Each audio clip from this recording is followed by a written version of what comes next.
ربنا ربنا يا ربنا ربنا يا ربنا ربنا يا ربنا ربنا يا ربنا.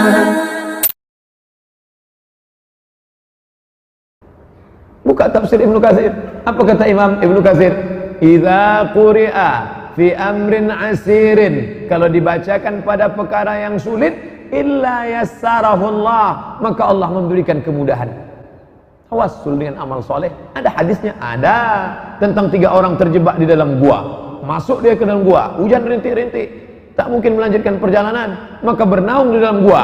Tiba-tiba tak lama datang batu bergelinding dari atas bukit, pas menutup pintu gua, tertutup, terjebak 3 orang.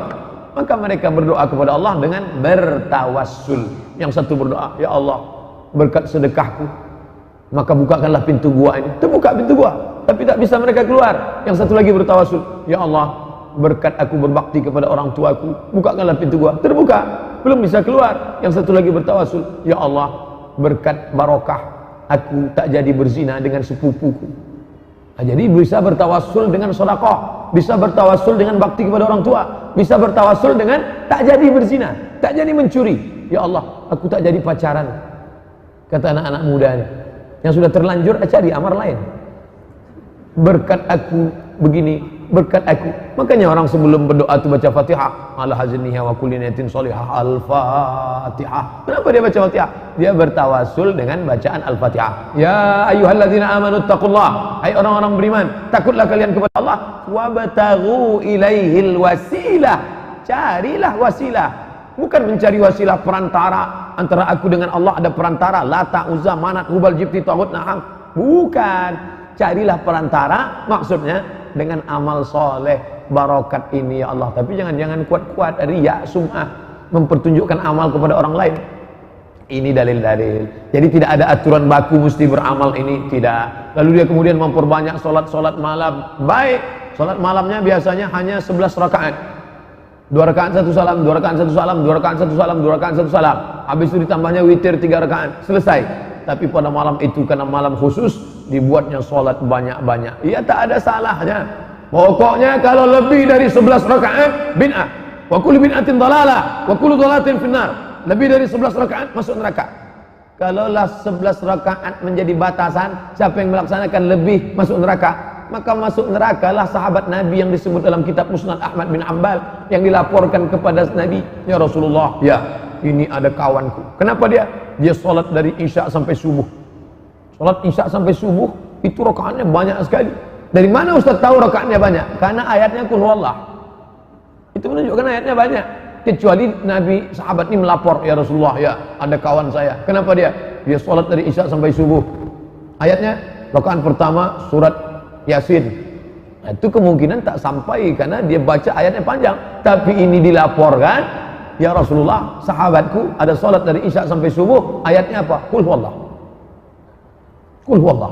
Ini tak pernah dibuat Nabi. Maka sahabat ini heran, kenapa kawanku ini ayatnya Qul huwallah terus dilaporkannya kepada Nabi. Lalu apa kata Nabi? Dia anggap Nabi marah. Itu adalah perbuatan bid'ah. Aku tak pernah mengajarkan salat Isya dari Isya sampai subuh. Aku tak pernah mengajarkan ayatnya Qul huwallah, Qul huwallah, Qul huwallah, Qul huwallah. Tapi dia terkejut. Ternyata Nabi menjawab. Apa kata Nabi? Innaha la ta'dilu sulusal Quran. Sesungguhnya surat Al-Ikhlas Qul huwallah itu kalau dibaca 1 kali sama dengan 1/3 Al-Quran. Apa yang ingin Nabi sampaikan? Sahabatmu yang membaca Qul huwallah itu sudah menghatamkan Al-Quran beberapa kali dalam sholatnya, seperti 1/3, 1/3, 1/3, 3 kali sama dengan sekhatam. Maka bagi yang selama ini ayatnya Qul huwallah, makin yakinlah dia dengan ini. Malam itu nanti dibuatnya sholat banyak sholat, tak salah. Imam Hanbali yang nama asli Ahmad bin Hanbal punya kitab Musnad Ahmad bin Hanbal, meninggal tahun 241 Hijrah. Dia punya anak namanya Abdullah ibnu Ahmad bin Hanbal. Nanti kalau adik-adik, bapak-bapak mahasiswa baca dalam kitab Musnad Ahmad, qala Ahmad bin Hanbal haddatsani abi. Banyak orang salah membuat skema sanad dalam Musnad Ahmad bin Hanbal karena di situ ada disebut haddatsani abi, ayahku meriwayatkan hadis kepadaku. Aku mendengar hadis ini dari ayahku, kata Ahmad bin Hanbal. Kata anaknya namanya Abdullah bin Ahmad bin Hanbal. Orang bertanya kepada dia, "Hai Abdullah, ya, engkau anak kandung Ahmad bin Hanbal. Betul. Berapa salat malam ayahmu? Kata Abdullah bin Ahmad bin Hanbal, 300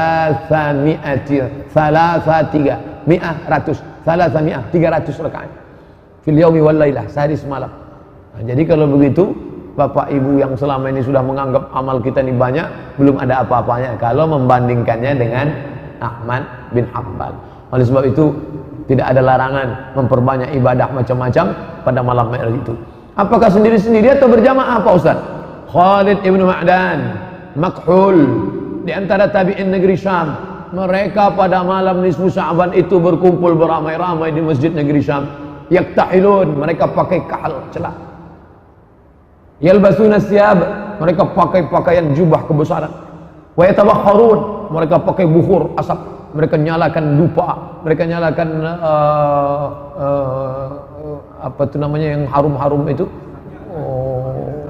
gaharu. Ada model gaharu, kayu gaharu, ada juga model seperti menyan dia.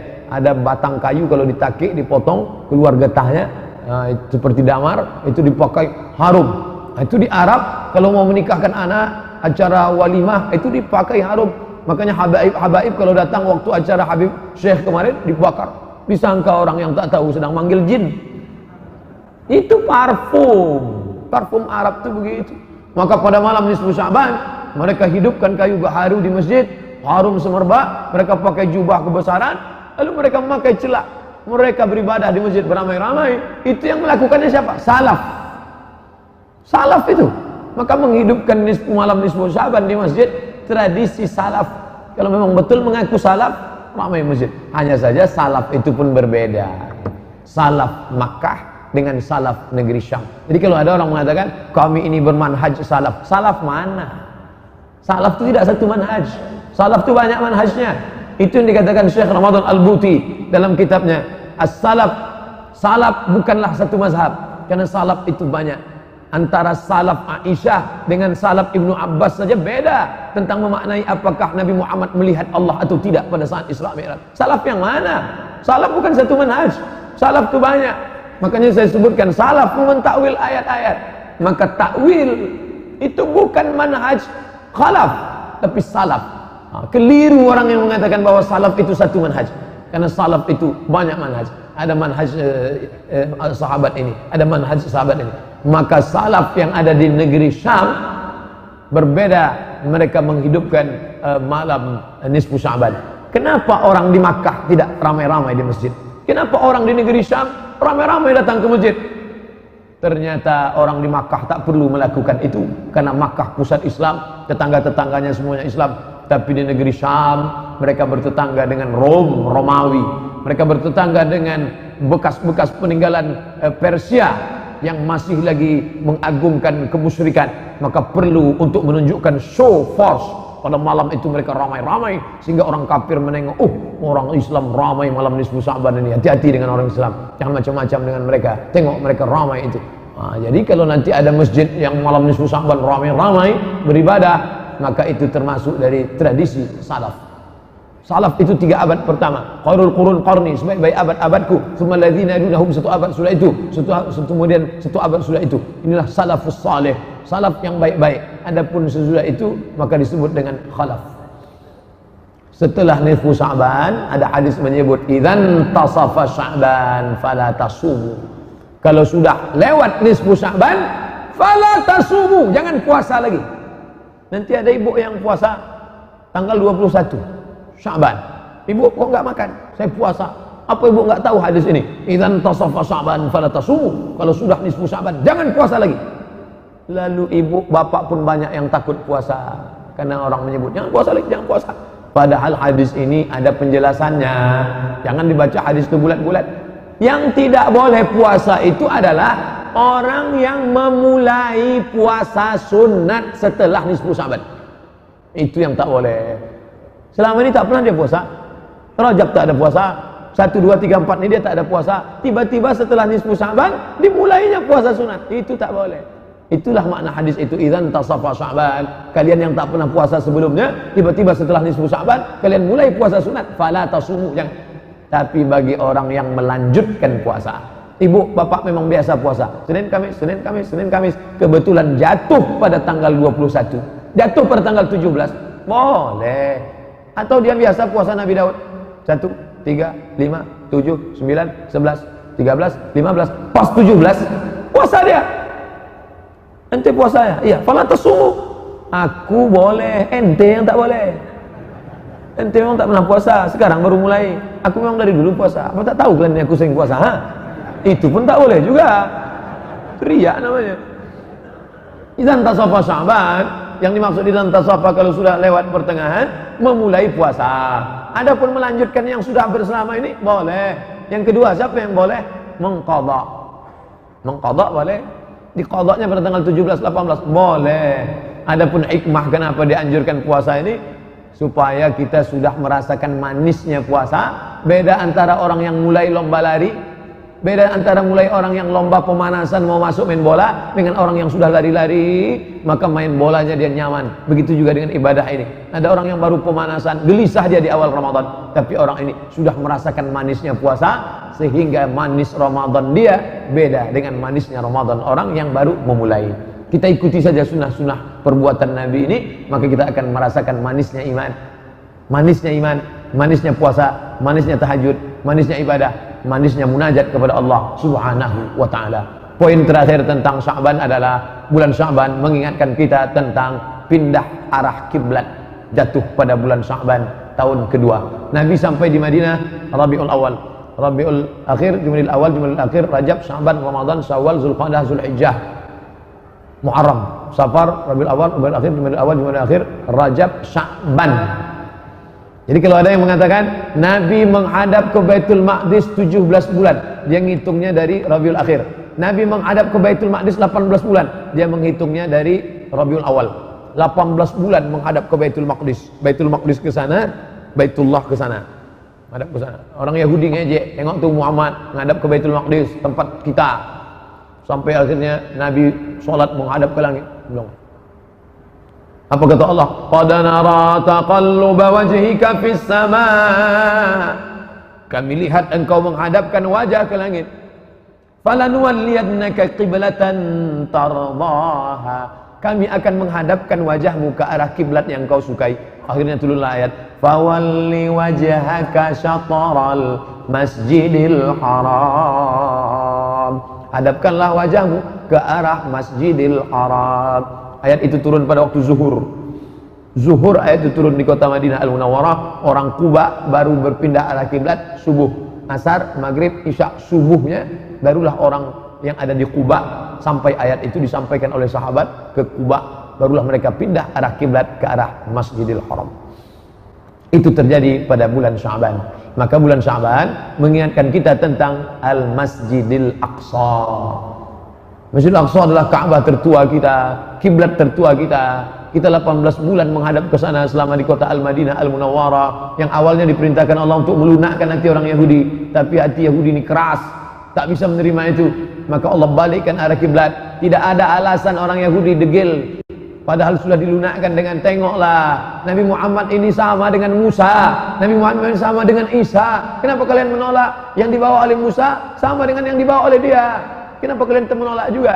Tidak ada alasan. Tapi dasar mereka ini orang yang paling sulit menerima kebenaran. Maka Allah tunjukkan keutamaan. Maka kita pun mengenang Al-Masjidil Aqsa. Adik-adik, mahasiswa, mahasiswi, bapak-bapak, ibu-ibu, buat wallpaper laptop Masjidil Aqsa. Buat gambar HP Masjidil Aqsa. Ini Ustaz ini ceramah aja atau ngomong aja. Saya dari dulu wallpaper memang Masjidil Aqsa. Supaya ketika hidup nampak Masjidil Aqsa. Ini enggak, wallpapernya artis. Ingat artis aja dah. Buat Masjidil Aqsa. Subhanalladzi asra bi 'abdihi lailan minal masjidil haram ila al-masjidil aqsa alladzi barakna haulah. Mengenang itu, kita akan mengenang bagaimana keadaan saudara-saudara kita di Palestina sekarang. Maka gelisah hati. Orang Islam yang hidup hari ini gelisah, itu sudah lumayan imannya. Gelisah aja dia memikirkan Masjidil Aqsa, sehingga dengan kegelisahan itu menetes air matanya berdoa, Allahumma ansuri ikhwanal mujahidin fi Falastin. Naik khotib hari Jumat mengingat itu sudah alhamdulillah. Jangan sampai kita berada pada posisi nyaman, adem, ayam, tentram, tenang. Padahal kita tidak mestinya tenang. Orang Islam yang hatinya gelisah dengan keadaan saudaranya dapat pahala, gelisah dengan keadaan umat dapat pahala, gelisah orang tak salat dapat pahala, gelisah dengan orang tak mengqadha puasa nyantai saja dapat pahala.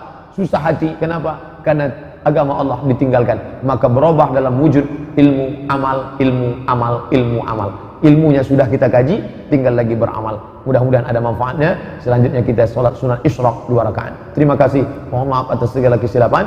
Terima kasih atas segala perhatian. Subhanakallahumma wa bihamdika asyhadu an la ilaha illa anta astaghfiruka wa atubu ilaik. Wa sallallahu ala sayyidina wa maulana Muhammad wa ala alihi wa sahbihi wa sallam. Walhamdulillahi rabbil alamin. Wassalamualaikum warahmatullahi wabarakatuh.